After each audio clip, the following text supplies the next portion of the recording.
Hi, welcome back to another edition of Newsmakers Journal of the Plague here. It is Friday, October 9th, and we have the band back together for our Newsmakers TV Weekly Roundtable. Delaney Smith of The Independent and Josh Molina, who writes for Newshawk, joining us. Let's start with the pandemic real quick. So Delaney, the numbers since we moved into the better tier are better, but now we have a new order from the governor about baking equity in testing and so on into the equation. Right. What is that going to kick us out of this tier? What effect is that going to have? No, it actually has the potential to help us speed up and completely skip a step if we wanted to. But basically the same system still exists with that color-coded metrics as far as purple, red, orange, yellow, whatever. We still have to do those and we still have to get through those levels. But at the same time, we now have an additional metric, and that's the equity metric. And that's based on something called the California Healthy Places Index. And it's really cool and it's publicly accessible. You can just Google it and it's really interesting. You can look up any county. You can look up counties, cities. You can look it up by like school districts or other types of districting and find out which areas are the most unsafe for getting COVID, basically. Which areas have the highest concentrations of COVID, which areas don't. And it's like a gradation scale. And of course, in our county, it shows Santa Maria and Lompoc. With the darker green, which is the more unsafe areas. And so for a county to now go to the next tier, so they have to do their regular, meet their regular metrics to get to the next color, but they also have to prove that in the bottom quartile of the 25% most unhealthy areas in the county to live in, where COVID is the worst, in those areas, they now have their own specific metric that has to be met. In order to keep moving. And the idea behind it is that people who live in poverty and people of color are getting this virus at such higher rates that if we're focused on just that group and getting that group up a little bit, it'll kind of even out with everyone else. All right. I hope that Josh, makes sense. the equity metric was one of the things that your publisher went off about this morning in his column, and his head exploded about this. I won't ask you to clean that mess up, but I know you're on the business beat. What's your just general sense of how businesses are doing? Has it made a difference to go down to the other tier? Are people more optimistic, or kind of what's your read on it overall? Yeah, it's made a difference, obviously, because now they can, restaurants can seat people inside with limited capacity. I think that nothing now is close to what it was before COVID. So I think they're still hoping that the city and the state and the county will advance to the next tier because they're looking for full capacity. It's sort of a thing where some restaurants have lots of outdoor seating opportunities and some don't. So it sort of depends on your geography. But I think people are sort of feeling like, oh, we're coming out of this and we're headed in the right direction, and let's move fast so that we can get back to where they were. Even with outdoor seating, even with limited capacity, it's nothing financially like it was before all of this. Yeah, we're heading toward flu season is what we're heading toward, but we'll save that for another day. All right, we are 25 days away from Election Day, and obviously people have been voting already for a couple of weeks. So we have we have some of the financial disclosure statements from the 7 candidates in the Santa Barbara race, school board race. Laura Capps, 34,000, Jackie Reed, 22. Wendy Sims Moten, 18, Virginia Alvarez, 13, and Elrod McLaren, 68, about $7,000. Then we have nothing for Brian Campbell, and nothing from Moni. Moni has not declared anything. I got all of her statements, so she just filed them. She was behind, but But she then has we have this sort of new group we haven't heard of before, Impact Education, which is sending out mailers and doing signs and doing all kinds of things on behalf of Brian Campbell and Elrod, and they both say, "What? We don't know anything about this. What do you? I know you've been doing some reporting, Delaney. What do you know about it so far?" It's really interesting so far. I talked to the treasurer, and the treasurer doesn't seem to think that there's an issue with their filing, because they said that they didn't send these out, and they didn't get the receipts back on these until after the most recent filing deadline. That's their reasoning behind not reporting yet. But again, that still doesn't make sense. I mean, they gave Elrod about what, $5,000, if I can remember correctly. Yeah, so they And hired that was somebody before the filing deadline. They hired somebody in Sacramento to do the paperwork who doesn't know anything about Santa Barbara. Yeah, right? that's pretty clear from this. Yes, and That's pretty clear. Elrod declared that he got $5+ grand from this group and says he doesn't know who they are, even though he reported it. So Right. And Brian Campbell told me yesterday, when I showed him this mailer with his face on it, that he's never seen or heard of them. So and these are paid for by Impact Education. So we do have this kind of mysterious PAC. It doesn't seem to be filing correctly. I did talk to the secretary, someone from the Secretary of State's office yesterday as well. And they can't say if something is illegal or not, because obviously that would have to be decided in court, but they can say if something is a clear violation or not, and it looks like it is. all right, So Josh, story on that coming out soon. yeah. So Josh,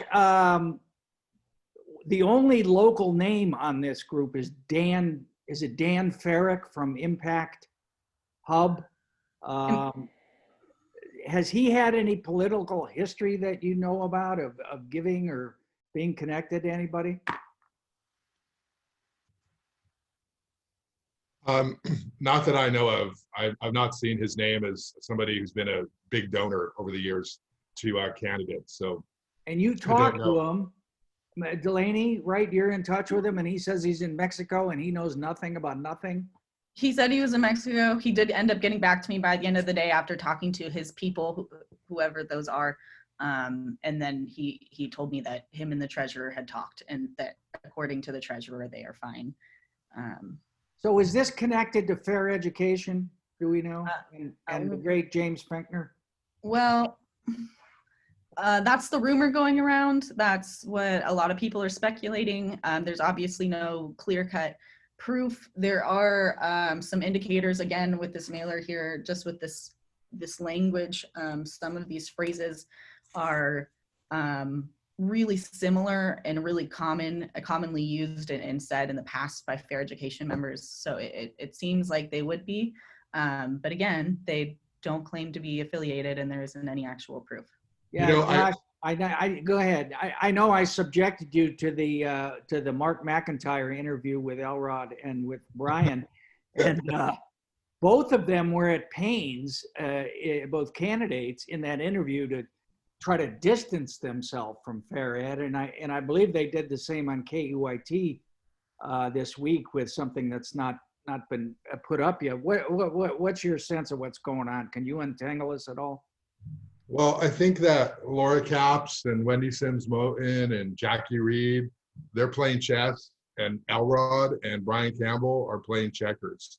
And it's sort of embarrassing because these are the people who want to oversee multi-million-dollar budgets in the school district. And they are not even clear on their paperwork for running a campaign.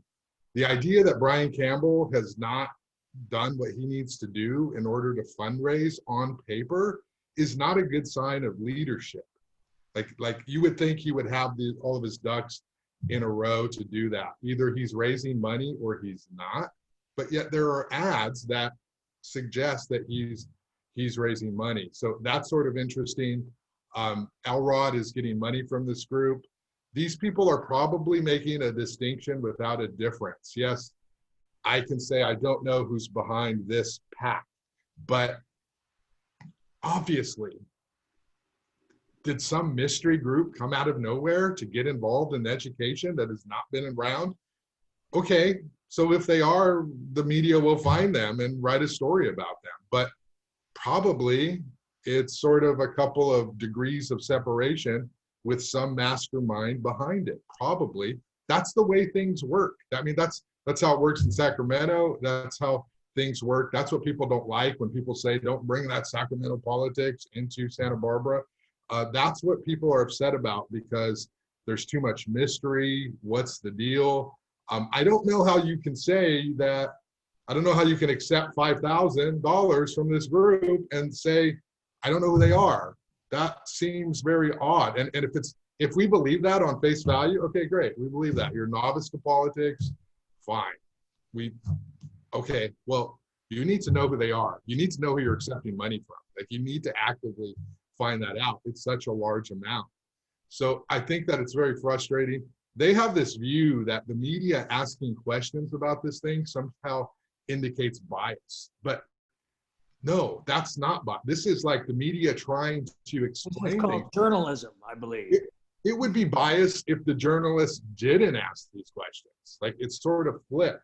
The public has a right to know where people who are running for office are getting their money from. It's fundamental, it's basic. And if the candidates are claiming they don't know where they're getting their money from, then that's worth reporting, right? It's Well, not and it's worse. You can take money from special interests and say, yeah, I took this money. But to say, I have no idea where this money comes from, well, that's not a good look at all. So, Delaney, so Josh says that that Laura and Jackie and Wendy are playing chess, and that the other two, that Brian and Elrod are playing checkers. What is it Virginia playing? What game? Because my sense is she's in there. She's in there competing for one of the three spots. Oh yeah, my sense is that it's between Virginia and Jackie. But I would say that Virginia is much closer to the chess than to the checkers. I mean, she hasn't raised nearly as much money as them, obviously, because she's not an incumbent. It's been $13,000, which is good, but it's not, $32,000. But she's out there, and she's campaigning really well, in my opinion. And one of the things we've talked about is, how do you campaign in a pandemic? And obviously, you can have Zoom fundraisers, and you can do a lot of social media. And I know Virginia's campaign is doing radio ads, but it's going to come down to the mailers, really. And I know Jackie and Wendy and Laura have mailers. Josh, do you have any sense of anybody else that's in the mail? Well, we have the Dem Party, which has been sending out mail. We have the independent expenditure piece. So I think that's about it. Virginia is a player in this. She's a first-time candidate, so it's hard to raise money. So that's going to be a barrier. She's definitely playing her own game, which is, let me just stay on mission, let me stay on point, let me stay focused, let me do my own thing, and hopefully people notice that I stand out, and maybe I'll get a lot of those people who don't like either of those other factions. So she's doing fine. For her, the issue is going to be money. Can she raise a little bit more money to make a last-minute push to mail, and make more contact with voters? Will that push her up to get her into that third spot? The party's going to make a big push. It's a big deal that people who get endorsed by the party, that makes a huge difference. I believe Virginia was endorsed by the independent. Yeah, that's going to be a big deal for her. So she needs to trump that up and say that as many times as she can, because that's another important endorsement institution in this community. So I think the race is there. And I think this other stuff that's going on with impact education and all of that is, at the end of the day, and I'll say it again, I mean, there would be no problem with having conservatives on the school board. Like, balance is good, checks and balances, multiple ideas, viewpoints. Everybody has to articulate their arguments a lot better when they know that somebody's going to challenge them on that. This is not a thing about like, there should be no conservatives. It'd be great if there were conservatives on the school board, quite frankly. The thing is that they have to understand the media's role, which is to ask questions and to sort of dig a little bit on behalf of the public. That's fundamental and it's basic. And the other part of it is that we need to get to this point where these candidates understand that if you're going to run, right, you've got to have a message and you've got to have an organization and you've got to raise money. It's the fundamental things. And these other ones, they're sort of like picking off at the edges and they're taking jabs at the media. It's like, that doesn't work. That nobody cares what Josh Molina thinks about any candidate. No one I don't cares. know. I care deeply, Josh, but What matters is your ability to make contact with voters on a clear message. somebody, yeah, exactly. So Delaney, you're going to have a story up about all this sometime soon, I guess? Today, I've been reporting it for a couple of days. And it really needs to be out today. Okay, all right. And then you did a nice job on both of the independence forums, I thought, both in the Santa Barbara race and in the Goleta race. Real quick, what's going on over in the Goleta race? It's still one incumbent and 5 challengers chasing 1 seat, basically? Yep, it's still one incumbent, 5 challengers chasing 1 seat. And the second seat is really between Max Rorty and Vicky. And it's split because, again, like Max got the Dem vote, but Vicky got our endorsement. So it's kind of similar to Virginia that way in that the endorsements are very split right there on that second seat. I will say that Vicky getting the independent endorsement is huge for her. I mean, that really gives her a credibility among longtime voters who just vote the Indy slate. And that's a big blow to Max. Max will have the Dem party and that's a huge benefit as well. But people are going to be split. So if Vicky did not get the Indy endorsement, I would say Max had it, but she got it. And it's going to come down to the wire between those two. And then now Carolyn Abate is running as a conservative over there. She's being a little more upfront about it, at least. Now, is she endorsed by Impact Education? Are they playing that race, or is there any evidence there that you've seen? No, they're not endorsing in Goleta, but they're endorsing in the County Board of Education, City College trustees, and then they're just endorsing Elrod and Brian. They don't endorse a third candidate. And are either of you writing about the county board? No, we have the endorsement on it, and I highly recommend that anyone read it. But we're not doing any news stories on it. News Talk is writing about it. I'm not, but there will be coverage on that race. Good, because that's really that's mysterious. I mean, it's just It first really of all, what does the County Board of Education do? And just explaining that whole sort of Byzantine bureaucracy, because we have 23 local school boards in the county, but then you have the county board, and it's all nobody really pays attention to it in most years, but it's interesting. Yeah, they got interesting players this year. So read the endorsement. All right, and then we had the spectacle of the Board of Supervisors awarding themselves a raise this week. Yeah, thank you very much, Doss. You've done a hell of a job. But that was done defending the media, Jerry, and you're bagging on Doss here. What'd you say? We just got done defending the media, how principled we are. We're just trying to ask questions. And I have a point of view. I have a point of view. I'm a blog of reported commentary. Anyway, so what was the vote? Who voted to that they were doing such a good job they deserved a raise, and who didn't? Not to frame the question in an unfair way.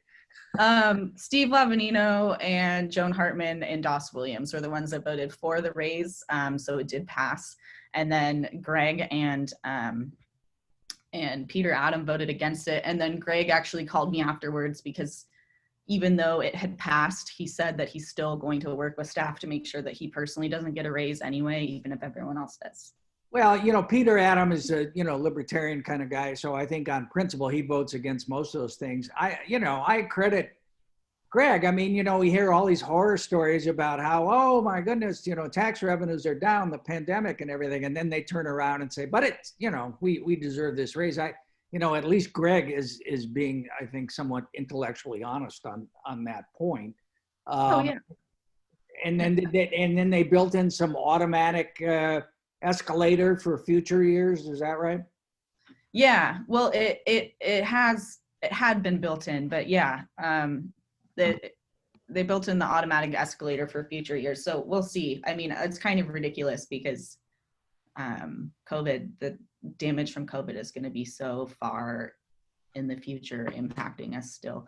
And that's kind of what Greg had actually, and what Peter had said at the meeting, was this is just the absolute worst time.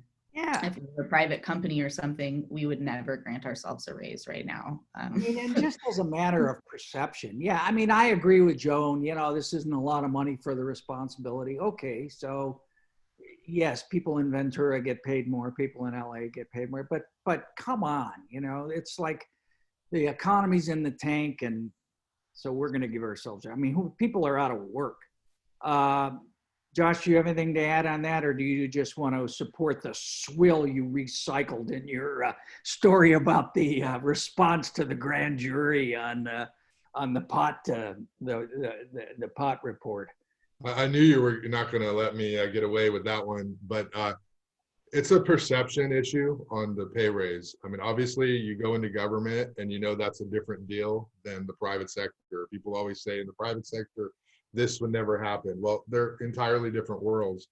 But in COVID times, I think if you were to come out and say, I'm not going to take this raise this time, I think that would be probably the better thing to do, because it sends a message to the constituents.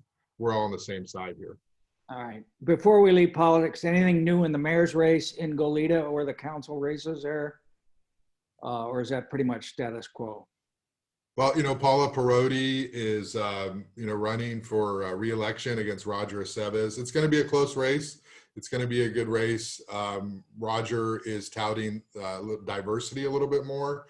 He's a Democrat. He's saying he's the only Latino person ever elected to Goleta, and he's trumping that up a little bit. So it's going to be a good race. It's going to be very close. There is same of those conservative politics going on in the city council race as well that we're seeing in the other districts. Okay, and then City Hall, our new Jason Harris, our new economic development director, has brought forth I guess an economic plan for revitalization. Is there anything new in there? Well, no, he brought this idea forward and he wanted to get feedback from the council. The idea is to create a plan from 2021 to 2024, and they're going to go work on something and then present it. But I think the big takeaway from that is that they're trying to figure out a way to keep State Street open and to keep it closed from cars. And what would that look like long term, and how would that benefit the businesses? So I think that's really the conversation, is once we get away from the temporary opening, how do we make this work permanently and long term? I do want to say the highlight of the council meeting, Jerry, if you have a second, is Alejandra Gutierrez showed some leadership by acknowledging the homicide on the east side in her district. And she basically said that this was sort of a wake-up call for her, and she actually reached out to law enforcement and said that she supports law enforcement and it's time to begin the healing. And so on one hand, I think that we don't have a lot of homicides in Santa Barbara, and so you have one on the east side. There was no acknowledgement that I saw from any of the mayor, any of the other council members. And here's Alejandra, who's like taking a moment during a meeting to acknowledge the stabbing death that occurred. And so that's like, wow, I can't believe she's doing that. They're not just going to go a whole meeting and ignore this. So that's kind of the thing you'd expect the mayor to do, to comment on, make a statement on, be proactive. That's what people want to see leaders do. And then Alejandra acknowledged it. I don't know if there's going to be any sort of response to her for her high-powered sort of endorsement of law enforcement in terms of her saying we need to work together. She said, I can't control what happens nationally, but I do know that in this community, the cops do a good job. She remarked at the new batch of hires that are coming in. So it was interesting. And so you can say what you want about whether now's the time to be acknowledging law enforcement or not. But what I will say is that she showed some leadership on this homicide that occurred in her district. And that's something you don't really see. No, so, I agree with you. I thought that was a great moment for her. And to have the, just the political courage to say, hey, the cops are doing a good job here, and to try to go beyond the polarization that, we've seen a lot of. I thought it was a really, really good thing for her to do. And speaking of the mayor's race, I see that the mayor has quietly opened a new Facebook account, Kathy's reelection 2021, plenty of free parking or something like that. Any new rumors about anybody? I guess, Hal's kind of out of commission for a while, so it's not looking likely that he's going to go. You hear anybody else is looking at it? The only name I hear is, oh, Randy Rouse is going to be mayor now. I mean, that's what people say. I asked Randy about it, and he deflected. He gave me kind of a joking answer. So I don't know what that landscape's going to look like, but I mean, somebody's going to run. Probably a lot of people are. Well, here's the rumor of the week on that one. I got James Joyce, Coffee with a Black Guy. I hear is being touted in certain quarters. Have you heard that one yet? I have not heard that one. Well, now we did it. Yeah, that would be interesting. I haven't talked to James on that. I would be surprised if James wanted that kind of public eye and attention, knowing that his business is so successful. But we'll see. Who knows? All right. So Delaney, you've done the Lord's work with these Q&A segments that are on the independent website with all of the candidates for the two school boards. Are you out from under that yet? What else are you? They're all published, all 13. They're all published now? Yes. So yeah, that's a great resource for people if you still haven't voted and you're looking for information. Check that out. What else you got going? I mean, as far as elections go, I'm just looking into campaign finance. I mean, it's really hard to kind of cover elections in this virtual reality day and age. There's no more forums left. It's kind of odd, but I'm trying to keep.